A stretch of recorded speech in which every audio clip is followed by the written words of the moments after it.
جواب کنکور اومده. وای خدایا پسرمو قبول کن. الهی بیار ببینم چیکار کردی. قبولش کن. مجاز نشدم. خب حتما رپ خوندی دیگه، باید پاپ بخونی. ای بابا قبول نشدی؟ به جهنم، اشکال نداری، انشالله سال بعد. فدای سرت پسرم، چیزی نشدی که بیشتر میخونی جای خوب قبول میشی. واقعا ممنونم از درکتون، قول میدم سال دیگه جبران کنم. آره بابا ولش کن. سلام شیبا جان، خوبی؟ نه هومن قبول نشد، انشالله سال بعد. به سلامتی، تبریک میگم قبولی پسرتو. فدات شم، خداحافظ.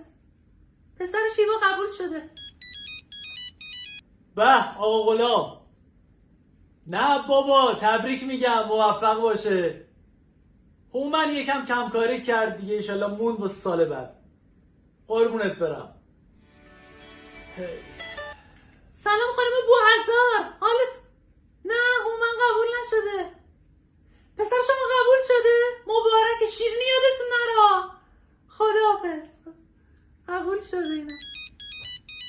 سلام علیکم و رحمت الله. به به تبریک میگم.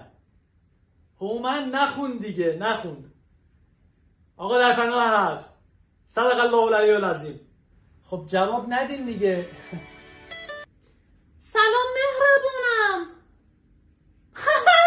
اونم قبول شد؟ ولی هومن رو نمیدونم، هنوز نگاه نکردیم. ایشالله سلام برسون به همه. خداحافظ.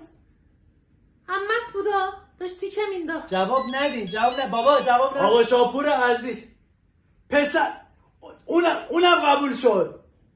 هومن نه صدقت.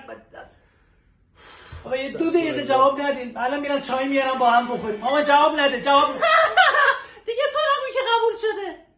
قبول شده؟ هومن هم قبول نشده. قبول نشده. خداحافظ. خاک تو سرت کنم.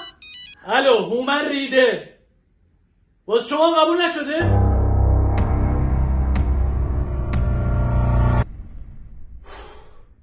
شوخی کردی، قبول شد. من 2 دقیقه دیگه بگیرم. برو